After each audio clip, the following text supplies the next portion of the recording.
Good morning, everyone. Good morning, UTLA family, parents, and community members.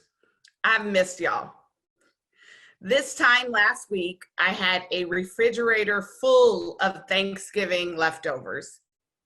Ham, candied yams, greens, macaroni, and cheese. My son, my mom, and I, the three Musketeers, celebrated Thanksgiving alone for the first time in many years. We felt thankful to be together, and I was especially thankful to be able to have a lazy Friday that next day. Giovanni and I slept in and then headed over to Myart Park with donations for the community pantry for the unhoused at the Hot and Cool Cafe. It felt good to be there, chatting with vendors at a safe distance and purchasing handcrafted items. Of course, we also had to stop by Essewan to buy some books. There was a lot of the giving spirit in the days leading up to last week's break.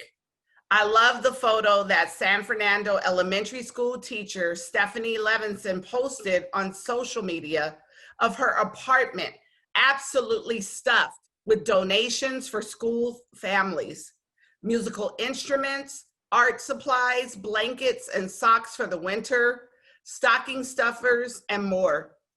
In these dark times, community, kindness, and generosity keep our hearts afloat. I hope you and yours had a great break and that you had a soft landing back into crisis distance learning this week.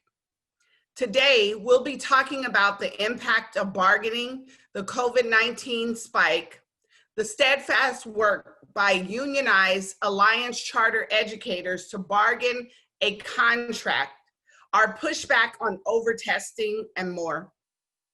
First up is the terrible situation we find ourselves in with this deadly virus.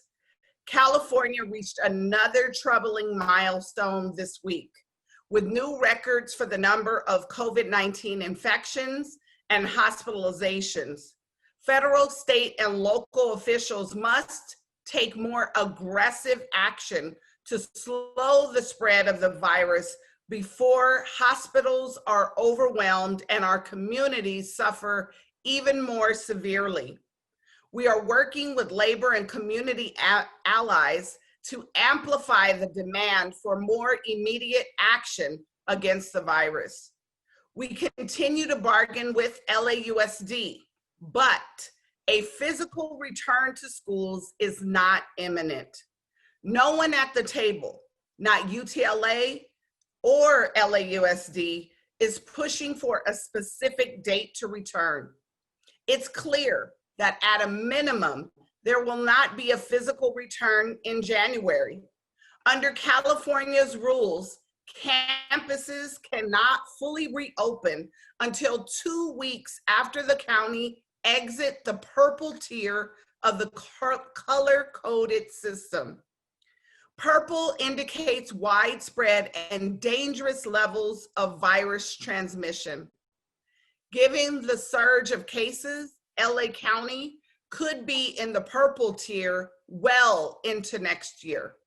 In other words, it's not a question of when, but if LAUSD schools will physically reopen during the second semester of the 2020-2021 school year.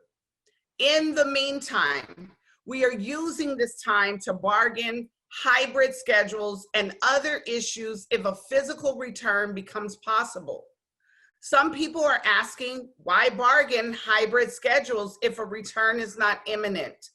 There's a number of reasons. If we did not bargain over potential hybrid schedules, the district will be able to unilaterally impose their own version if there is a physical reopening at some point. Another reason is that hybrid schedules are complicated and imperfect. We've all seen that in other states that have used them. It takes time to get them to the best possible place. We are pushing for no roving teachers, no roving students, no in-person and remote teaching at the same time. That means teachers would not concurrently teach via Zoom and live in the classroom.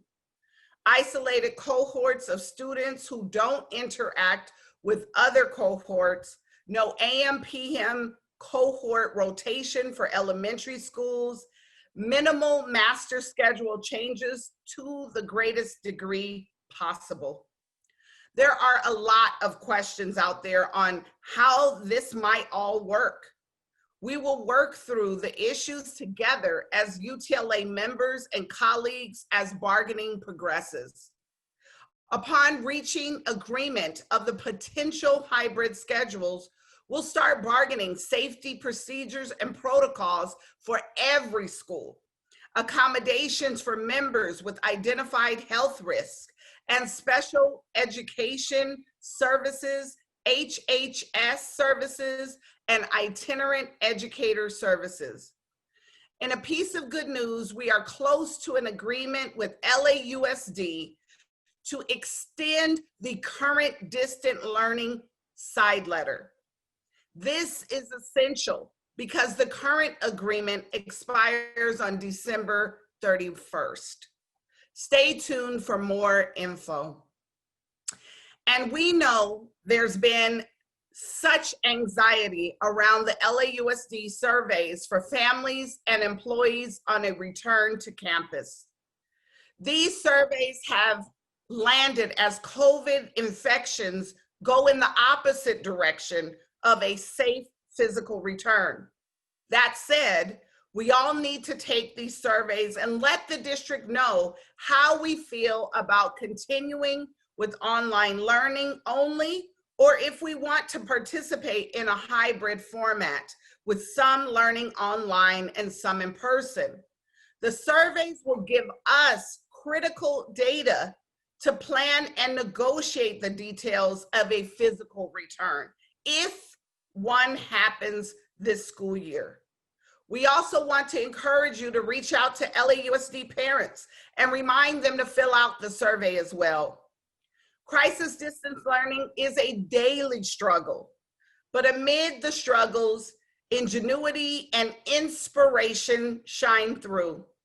Every day, there are stories about the incredible work of educators and parents, grandparents, and siblings who are our critical partners in the virtual learning communities we've built together.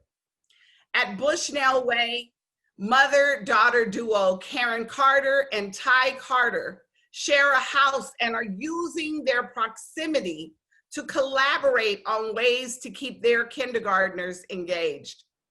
Virgil Middle School science teacher Jeremy Zwang Weissman is using art to engage students. To keep the popular drumline group going without sending instruments to his students' homes, he has them drum on books and pillows on Zoom. Jorge Lopez, who teaches ethnic studies at Roosevelt High School, is helping one of his students, Carolina, in the foster care system thrive despite the challenges of online learning. She has turned in her college application and hopes to go to UCLA and possibly become a child psychologist.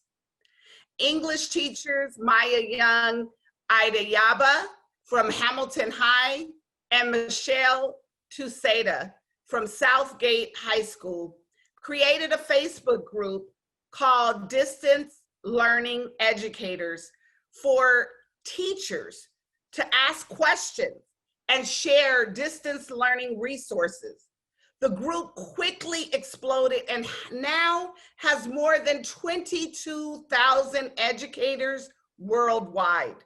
We'll put links to these stories in the chat. As always, if you have stories to share, send me a note via my executive assistant, Evie Vaughn, at evaughn@utla.net, and we'll put that email address in the chat below. And here's a cool thing I saw on Facebook. LA Global Studies teacher, Kanik Pena Vargas, is teaching a high school class on healthy relationships. They've been studying teen dating violence and are reviewing green flags, those positive signs that you're in a healthy relationship, like being able to respect other people's points of view. For a quick activity, Pena Vargas had the kids write green flag statements for Black Panther and Storm, the ultimate power couple. Okay, I know you can't see the images, but you have to take my word for this. The project is just too cool. Students wrote dialogue for the Black Panther and Storm about respecting boundaries, offering help, but also being able to hear no, and the power of asking for time off from togetherness. Pena Vargas said it's often difficult to find the silver lining during distance learning, but this helped, and it helps me too. Grading is an issue educators are struggling over. How do we fairly evaluate our students in the middle of a pandemic? Harry Bridges teacher, Phyllis Hoffman, said that after having completed grades for her second graders, she wasn't feeling very good about things. It was obvious to her that many parents are hanging on by a thread, reflected especially in her students who are not completing their asynchronous work. A video by Cornelius Minor, a teacher in New York, deepened Phyllis's commitment to grade with grace and humanity. In the video, Cornelius walks through the struggles he has had to keep his students happy, whole, and emotionally safe, while also evaluating them and how his approach to grading has evolved. We'll share a link to that video, which resonated with a lot of people in the chat below. One of the real highlights this week for me was yesterday's We Are One event, co-sponsored by LAUSD, Student Health and Human Services, and UTLA. In a virtual open house format, LAUSD staff shared programs and initiatives that affirm Black students, Black staff, and Black families, and confront the impacts of anti-Black racism with educational communities. Truly, the sessions were on fire. And if you were one of the close to 1,000 folks who attended, you know what I'm talking about. Dr. Kimani Norrington-Stans shared the cultural context of trauma. Roy Ball Learning Center educator Lupe Cardona talked about her video series, Community Couch Time, to open up discourse on topics that are relevant but often go undiscussed. A white administrator and teacher spoke powerfully about what allyship looks like in conversations about race on their campus. Other presenters talked about the need to listen to Black students, about safety and defunding school police in favor of more PSWs, counselors, and other mental health supports. The feedback from participants was amazing. This virtual open house was the first of its kind, and I know it won't be the last. Stay tuned for any info on future collaborations. On this topic, there's a great new book on anti-racist education to share with you. Black Lives Matter at School is a collection of essays, interviews, poems, lessons, and more from educators, students, parents, and is involved with the Black Lives Matter movement. The book was edited by educators and activists Denisha Jones and Jesse Hakopian, And I'm proud to have a chapter in there as well, written with my sister friend, Giovanni's godmother, CTA board of director, and my UTLA colleague, Erica Jones. There's also a chapter by local students from the group Students Deserve. The book looks at how we can elevate Black lives in our curriculum and pedagogy and dismantle systems of oppression by, amongst other things, ending zero tolerance discipline, implementing restorative justice, hiring more Black teachers, mandating Black history and ethnic studies in K through 12 curriculum, and funding counselors and not police officers in schools. The people whose stories are documented there are fighting for a transformative vision of what public schools can be and the grassroots efforts we will need to get there. Educators can still get a discount on Black Lives Matter at schools, and we'll put that link in the chat below. And this is a cool thing. The online group, Black Lives Matter in Schools, is holding a student logo challenge. They are seeking out youth-led logo designs for their 2021 campaign to support national organizing around our 4 core demands. If you have a student who might be great for this, share the info. We'll put a link in the chat below. Connected to our social and racial justice work, I've been named one of the Bitch 50 for the year 2020. The Bitch 50 is a list of the most influential feminists right now. Creators, artists, and activists who are using their creative or political power to further advance visibility and access for marginalized folks. It's humbling to see my name on the list with giants like Dr. Melina Abdullah, Nicole Hannah-Jones, Cori Bush, and Chadwick Boseman, to name a few. We know our work is collective. It's collective work. This recognition is for our union and for the commitment we have made to view our work through a racial justice lens and push for progress in dismantling systems of oppression in education. Last week, we talked about testing and how the district is imposing unnecessary assessments that are negatively impacting our students. For parents with us today, we're talking about the tests that are not required by the state and that most educators feel are ineffective. These assessments are not tools that most teachers feel tells them anything useful about your child's learning.